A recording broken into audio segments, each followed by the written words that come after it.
August 3rd, 1910. We're alive, but only just. The ship went down when it struck something massive in the fog, a rock, or perhaps something else, but it was solid enough to tear through the hull. It's only the 5 of us now. Dr. Alistair Graves, our leader and historian, determined to uncover lost cultures; Harriet Blackwood, a skeptical but resourceful cartographer; Samuel Pike, our quiet, introspective physician; Henry Tate, a young archaeologist easily spooked by the unknown; and myself, Eliza Marsh, Alistair's assistant.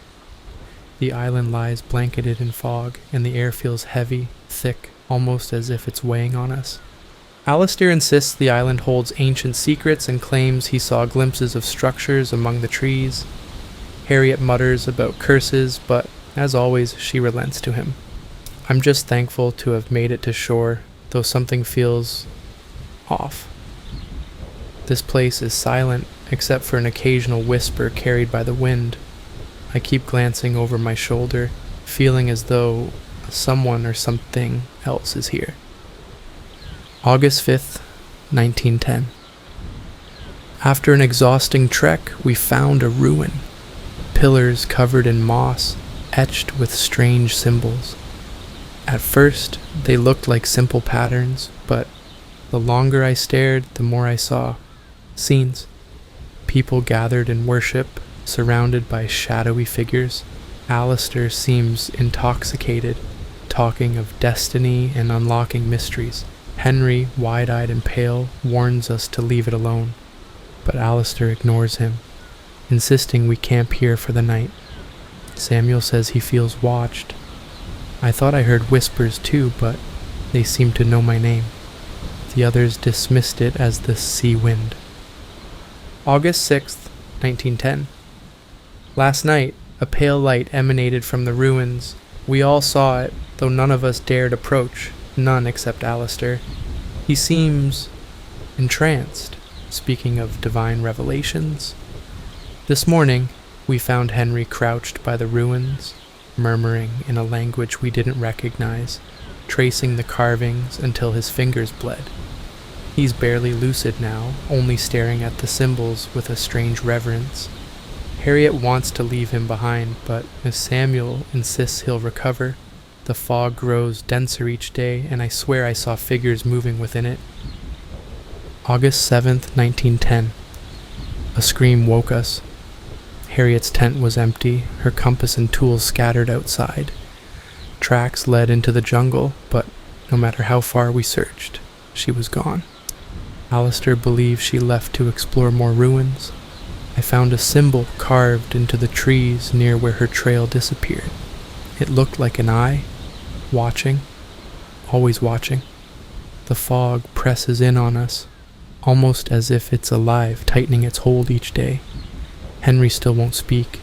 He now carves the symbols into the ground with his nails. Samuel looks at him with horror, and I'm starting to feel the same. I can't sleep.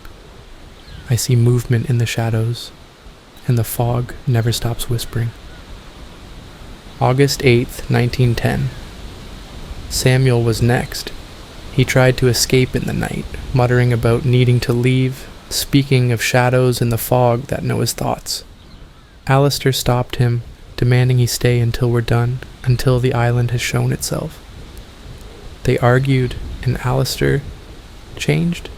His face was hollow, his voice wrong, as if it wasn't really him. He forced Samuel back, claiming that the island had chosen us. Later I found Samuel slumped by the ruins, his eyes vacant as he scratched symbols into the stone, joining Henry in his silent trance. Alistair says they've been chosen to receive the island's blessing. I feel we're all losing our minds. I am so scared. August 10th, 1910. I fear Alistair is truly mad. He claims the island speaks to him, promising him knowledge beyond mortal understanding. Today, he pointed to the ruins and whispered that they hold the path to enlightenment. I looked away, unsettled, but I feel the symbols watching, shifting, as though they're alive. Every line and curve seems to twist into something familiar. Fragments of my past, perhaps, though I can't place how. Alistair believes we're bound to this place, but I see it differently. This island is a trap, slowly tightening around us, feeding on our minds. August 12th, 1910. Henry and Samuel are gone. I don't know where they went, but I found markings carved into the trees nearby, markings that seemed to pulse with life. I tried to follow them, but the fog thickened, and shadows moved within it, each one whispering my name in a voice I knew yet couldn't remember. Alistair no longer speaks to me directly, only muttering about visions, calling himself the island's chosen one.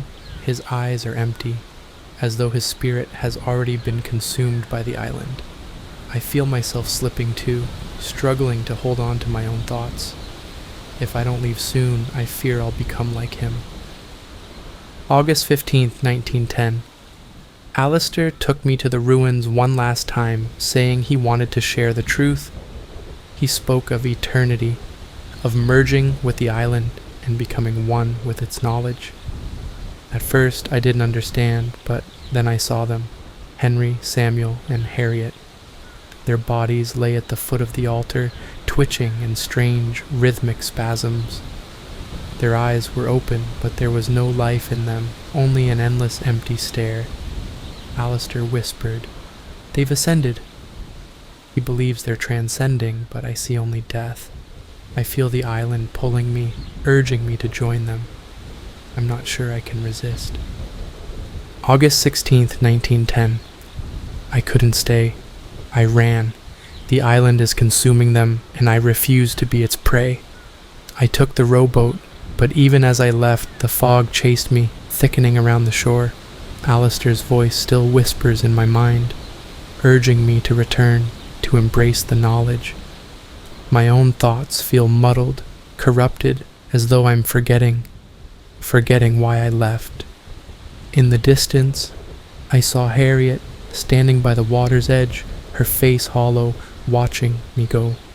Or perhaps it was an illusion, a cruel trick of the island. If anyone finds this, please do not look for that place. I fear we were never meant to leave. Now I drift alone in the open ocean as I write this. Only God can help me now.